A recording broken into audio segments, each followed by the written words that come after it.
안녕하세요. 영촌 선생입니다. 오늘 오기원 시인의 현대시 하늘과 돌멩이입니다. 선생님 이 사진을 가져왔는데요. 사실은 이 사진은 해발 1361m 고지 지리산 종석대 정상입니다. 굉장히 돌들이 하늘과 가까운데요. 이 시에서는 길바닥에 있는 누런 돌이 하늘과 만나는 그런 모습인데요. 조금 다르지만 제목이 하늘과 돌멩이라서 선생님이 이 사진을 가져와 봤습니다. 자, 오규원 시인은 하늘과 돌멩이를 어떻게 보았을까요? 이 시는 좀 어렵기도 하고 낯선 시입니다. 어, 우리가 평범한 눈, 지금까지 어떤 고정관념을 보고 만나면 이해하기 어렵습니다. 그래서 쌤이 선입견을 버리고 만나는 세상이라고 시작합니다. 고정관념을 버리고 새로운 시각으로 오기온 하늘과 돌멩이 해설. 벽에 붙어 자라는 담쟁이는 공기에 엎여 자라고, 자유롭게 나는 새는 하늘에 짓눌러 날고, 떨어지는 꽃잎은 꽃 스스로 잎을 버리고, 멀기만 한 하늘과 돌멩이는 가깝고도 가깝고, 바위에 눌린 모래는 바위를 들어 올립니다. 고정관념을 버리고 새로운 시각으로 만난 세상 이야기입니다. 제가 늘 강조하는 것이 국어는 외우는 것이 아니라 원리를 이해하는 것입니다. 따라서 본문 중심의 공부가 필요합니다. 문제풀이 중심 공부는 거의 실패합니다. 국어는 정답을 찾는 것이 아니라 주어진 상황에서 알맞은 답을 찾는 것 꼭 기억하세요. 관련이 없을 것 같은 하늘과 돌멩이도 하나가 됩니다. 고정관념을 버리고 개성적으로 사물을 바라보면 수동적인 존재였던 그들은 의지를 가진 존재가 되고, 멀게만 생각했던 것도 동등한 가치를 갖게 됩니다. 화자만의 독특한 관점으로 바라본 자연물을 통해 사물에 대한 고정관념을 버리고 새로운 시각에서 바라보는 자세를 보여주는 오규원 시인의 하늘과 돌멩이 해설입니다. 담쟁이 덩굴이 가벼운 공기에 엎여 허공에서 허공으로 이동하고 있다. 새가 푸른 하늘에 눌려 납작하게 날고 있다. 들찔레가 길 밖에서 하얀 꽃을 버리며 빈 자리를 만들고, 사방이 몸을 비워놓은 마른 길에 하늘이 내려와 누런 돌멩이 위에 얹힌다. 길 한켠 모래가 바위를 들어올려 자기 몸 위에 놓아두고 있다. 오규원 하늘과 돌멩이 해설. 자, 담쟁이 덩굴이 가벼운 공기에 엎여 허공에서, 담쟁이 덩굴은 화자가 만나는 대상이지요. 선생님 이렇게 대갈로 한 것들은 화자가 만난 대상입니다. 자, 가벼운 공기에 엎여 허공에서, 우리 일반적인 생각과는 상당히 다르죠. 담쟁이는 벽에 붙어서 살아죠. 이게 일반적인 거다, 그죠? 그런데 공기에 엎여, 오타가 있네요. 엎여서 자란다고 했지요. 자, 공기에 엎여서 자란다. 쑥쑥 자라고 있죠. 자, 이거는 담쟁이가 자기 의지로 이렇게 나아간다라고 생각할 수 있겠죠. 이거는 개성적 인식으로 담쟁이의 특성을 드러내고 있습니다. 자, 여기 허공에서인데, 허공에서 허공으로 이동하고 있다. 이건 전혀 아니잖아요. 그 허공으로 이동하고 하지만 엎여 있기에 아직은 어린 담쟁이라고 할 수 있을 것 같고요. 자, 허공에서 허공으로 줄을 일부러 이렇게 나누었죠. 그 의도적으로 수행을 나누는 것을 우리 행간 걸림이라고 합니다. 자, 벽에서 자라는 담쟁이의 모습을 묘사하고 있습니다.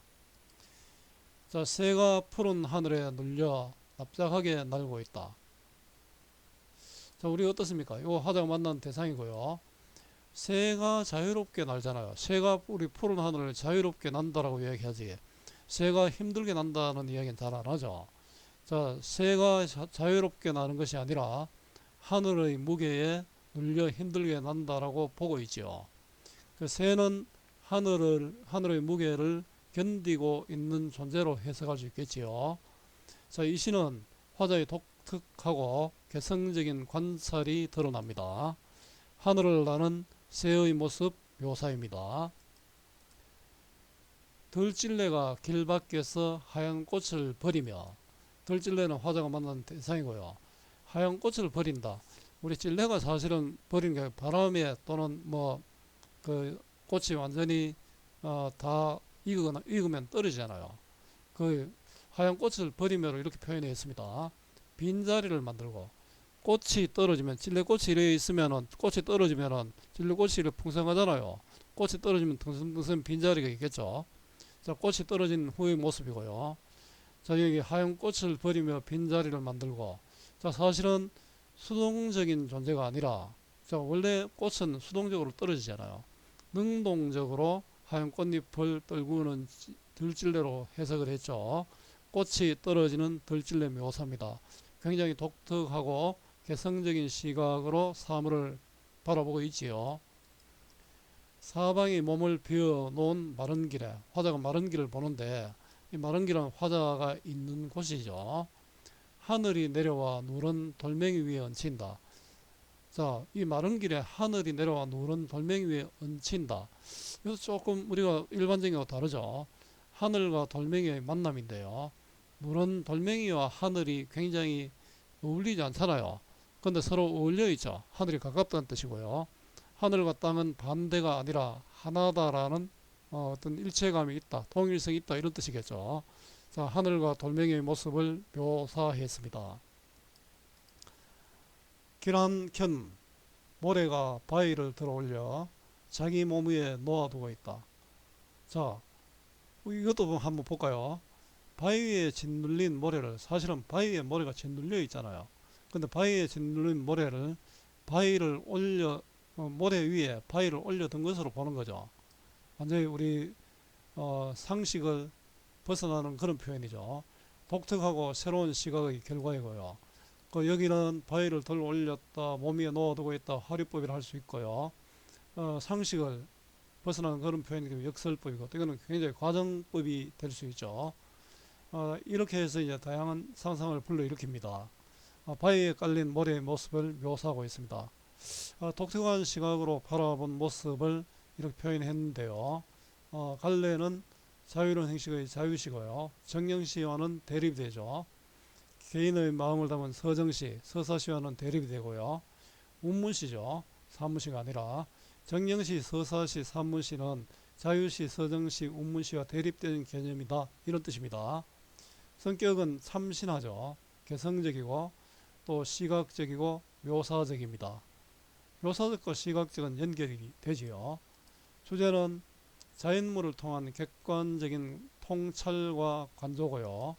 또 사물의 풍경을 바라보는 새로운 시각, 또 사물에 대한 고정관념을 버리고 새로운 시각에서 바라보는 자세, 이런 것들이 필요하지요.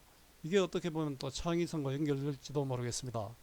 특징은 독특한 발상으로 서술을 배제하고 서경적으로 대상을 묘사하고 사물을 또 객관화하고 있습니다. 각 연마다 자연물을 배치하여 추상적 대상을 구체화하여 표현했고요. 담쟁이 등굴, 새, 들찔레 등으로 시선의 이동으로 시상이 전개되고 있습니다. 자연물의 인격을 부여하여 생동감 있고 친근하게 표현했습니다. 시각적 심상을 활용하여 대상의 모습을 선명하게 제시하고 있습니다. 자, 현생 시제를 활용하여 현장감을 또 주고 있습니다. 자, 국어 공부 어렵지요. 학교 수업, 학원 수업과 인강까지 들어도 오르지 않는 국어 성적, 그 이유가 무엇일까요? 배우고 문제만 풀기 때문입니다. 여러분들에게 필요한 것은 배우는 공부가 아니라 익히는 공부, 문제풀이가 아니라 본문 중심의 공부입니다. 자, 여러분 네이버에서 국어 공부 잘하는 법으로 검색하거나 선생님 블로그에서 국어 공부 잘하는 법을 클릭하면은 선생님이 쓴 국어 공부에 대한 생각이 담겨 있습니다. 여러분들 이걸 꼭 읽어보고 국어 공부 생각을 해봤으면 좋겠습니다. 자, 오늘 오기원 시인의 하늘과 돌멩이를 공부했는데요. 오늘 이 수업이 여러분들에게 조금이라도 도움이 되었으면 좋겠습니다. 수고 많았고요. 오늘 또 고맙습니다.